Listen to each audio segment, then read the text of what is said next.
Pastor Praveen పగడాల గారి మరణంతో వీడేదో పెద్ద పోరాట యోధుడైనట్టు, లేకపోతే వీడు క్రైస్తవ సమాజాన్ని ఉద్ధరిస్తున్నట్టు కలరింగ్లు బిల్డప్లు ఇస్తున్నాడు వీడు. ఎక్కడైనా సరే ఒక వ్యక్తికి ఒక భార్య ఉంటారు, లేదంటే ఒక ఇద్దరు భార్యలు, సరే ఓకే.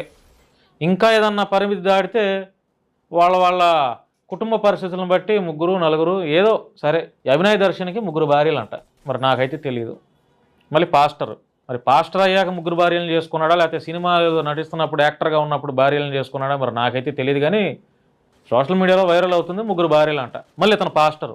ఈ మధ్యకాలంలో విన్నాం అతను audio call records. Pastor Praveen Pagadala గారు తాగుతారని మాకు తెలుసు, నాకు తెలుసు, ఇంకా చాలామందికి తెలుసు అని ఏదో కారు కోతలకు వస్తున్నాడు.